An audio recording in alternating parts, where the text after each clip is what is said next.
In this section, your textbook addresses increases and decreases by a ratio or by a percentage, but we will only consider percentage changes. This is by far the most common process. Ratio increases and decreases aren't really used very much anymore. So we'll do them as percentage changes, but remember, percentages can be treated like ratios, and so it's really the same process. You've done percentage changes before, at least if you were at HIS last year, so our focus this year is to practice this using a particular method, and it's a one-step method. Many people, when they're doing percentage changes, first calculate the percentage of the amount and then add or subtract it from the original amount. So looking at this first problem here, for example, they would first figure out what 15% of 80 pounds is and then subtract that off of 80. Or in an increase, they would first figure out what's 10% of 150 and then add it on to 150 to get the new height. We'd like to do that a little bit differently, one that has more to do with ratios, a method that has more to do with ratios. And we're going to first do the increase or decrease with the percentage, either by subtracting it from 100 or adding it to 100, and then doing one calculation only. So let's do these two examples as one step. We do that by first considering what is the 100%. So in question 3, maybe pause it to read it if you haven't already. 100% is going to be the original price. That's the 80 pounds. So that's what we say, that's our whole, our one. That's where we started from. Right? So we're going to consider 80 pounds to be 100%. Now we consider what we want to do, and we're going to reduce it by 15%. So what we're actually looking for then for the new price is going to be at 85%. And we say 85% is what we're looking for. We could call that X if we wanted to. Call it something. Okay, or that's the thing we're trying to find, or we could label it with its word description. Okay, then what we want to find is 85% of the 100%. Right? What is 85% of 80?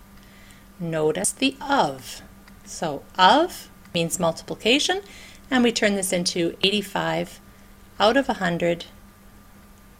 That's the ratio, right? 85 out of 100 is what 85% is all about. That becomes a multiplication sign, and then we write the 80. Doing that calculation with a calculator or using mental math would give you an answer of 68 pounds. Putting that into a sentence. Okay, that's the one-step method. We reduce the percentage by 15 and then make one calculation, rather than first doing a percentage and then subtracting it from 80. That, of course, works too, right? 15% of 80 would be 12, and then 80 minus 12 is 68, okay? Number 4, doing an increase. So let's use the same method. Our 100%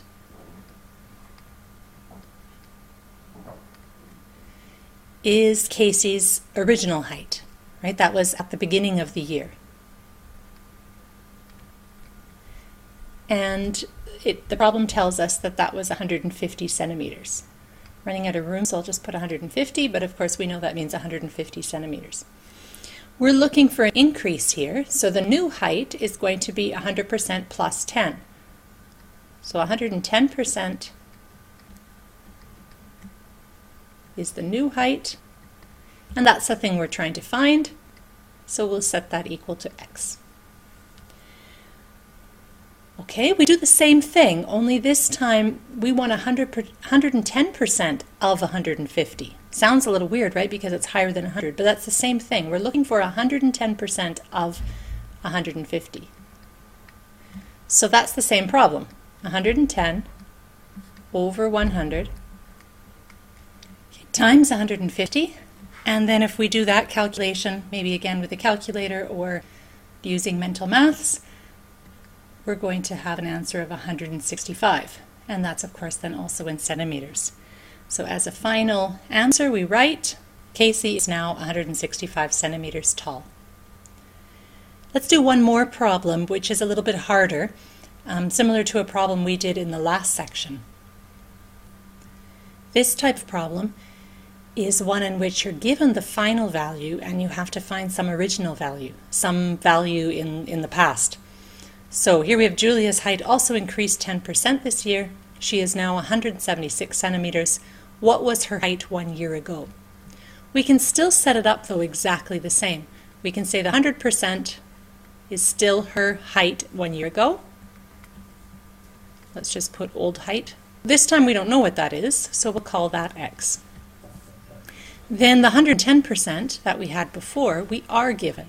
That's her height now, and that's equal to 176 centimeters. And then I can set up the ratio exactly the same, 110 out of 100 times X, and my answer is 176. And now we have to solve for X. So using a little bit of algebra, if 176 can be found multiplying X by 110 over 100, then X can be found by taking 176 divided by 110 over 100. So if I take 176 and divide it by 110 over 100, then I should get what X is. So instead of multiplying the ratio, we divide the ratio. Now if you remember fractions, dividing by a fraction is the same as multiplying by its reciprocal. So we're going to multiply and simply flip the ratio. Okay, again, doing the problem with a calculator or with mental maths, 176 times 100 divided by 110 is 160.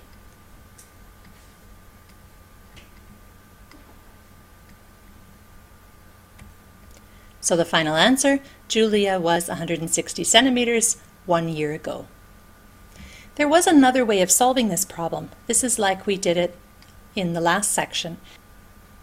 So, and that method involves using a diagram to imagine the 100 and the 110%. So this is our 100%. That's Julia's original height, and that's what we're trying to find.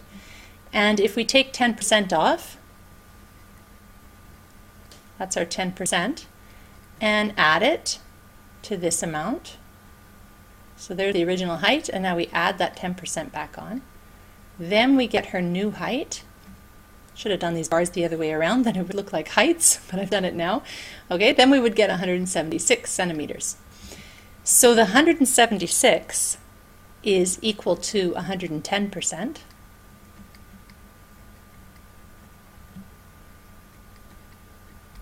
So I start by dividing both sides by 110. And then I get 1% over here. And 176 divided by 110 is 1.6. So that tells us that 1% is 1.6.